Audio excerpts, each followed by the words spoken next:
Lesson 1. Mr Fixit and the Home Improvement Committee. The most common complaint women have about men is that men don't listen.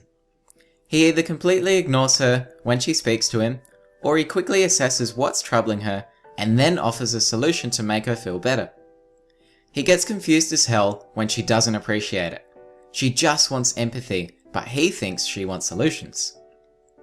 Stop giving unsolicited advice, show compassion, and listen to your partner. On the flip side, men complain that women are always trying to change them. She thinks she's caring for him while he feels he's being controlled. Instead, he just wants her acceptance. She presumes a man doesn't know what to do and he can't do it on his own. Men want to prove their competence by achieving things themselves. You may have noticed by now that John Gray, the author of this book, tends to stereotype genders, ignoring the fact that people are unique regardless of their gender. We'll discuss this at the end of the video. Lesson 2. Men go to their caves and women talk. Men and women cope with stress differently. Men become focused and withdrawn, whereas women become overwhelmed and emotionally involved.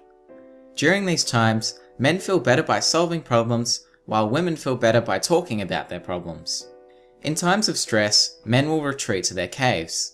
He becomes quiet, mulls over a solution, and then gradually comes out of his cave. If he can't find a solution, he'll do something to forget his problems, like watch TV or play a video game. He needs space. Women, on the other hand, feel better by talking about their problems. She wants to express herself and feel understood before finding solutions. A woman will appreciate a man if he truly listens. Lesson 3. Men are like rubber bands and women are like waves. A rubber band is a metaphor for the male intimacy cycle. Men get close, pull away, and then get close again. Men have an instinctive urge to pull away from time to time.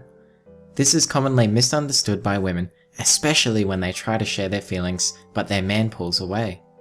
However, a man should at least reassure their partner of when they'll come back. A woman is like a wave. A woman's self-esteem rises and falls like a wave. Men can get confused and frustrated, thinking that they've made her upset. Let's return to lesson 1. Don't give unsolicited advice during this time. Also, after listening to a woman, don't expect her to feel better straight away. Lesson 4. Scoring points with the opposite sex. No matter how big or small a gift of love is, for a woman it scores just 1 point. But in a man's mind, a bigger gift means more points. Let's say Danny raised his income from $50,000 to $100,000 to support the family. To him that may be worth 50 points, but to his wife, that's only 1 point. Likewise, if he bought an expensive car for his wife as a gift of love, it would still be worth 1 point no matter how much he paid for the car. This can explain why men get confused when their wives aren't satisfied. Giving your wife 2 kisses, 2 hugs, and a compliment could score you many more points than if you were to buy her an expensive watch. And now the last lesson. Speaking different languages. Honey, are you okay? I'm fine, so she says. She might be fine, but she might not. When a guy says he's fine, he's fine. So, to fully express their feelings, women speak poetically, use superlatives, metaphors, and generalizations. Men mistakenly take these expressions literally and misunderstand the intended meaning. So what should you do? Look deeper. What is the underlying issue? Here's an example. Sally says, "The house is always a mess." Cecil replies, "Are you kidding me? I always clean the house, and before I'm finished, you mess it up again."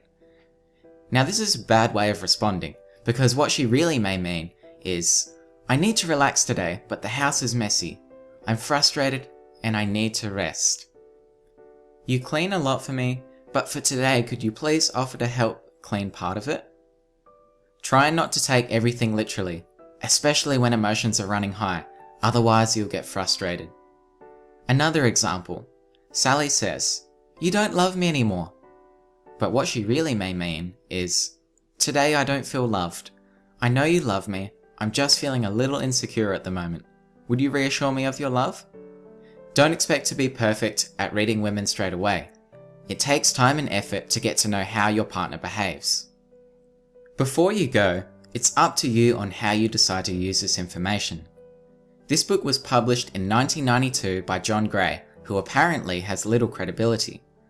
The book is rated 3.5 out of 5 stars based on 3,400 reviews and 114,000 readers on Goodreads.com, which is considered low on this website.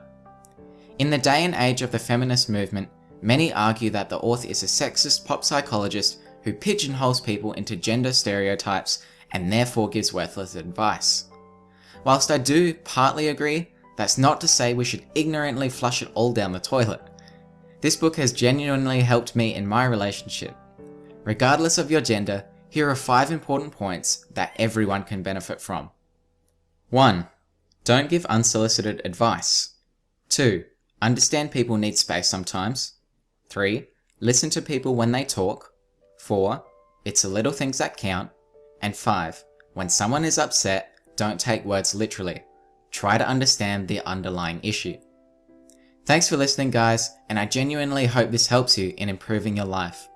Feel free to drop a comment below and subscribe to the channel. I really appreciate it. Have an awesome day.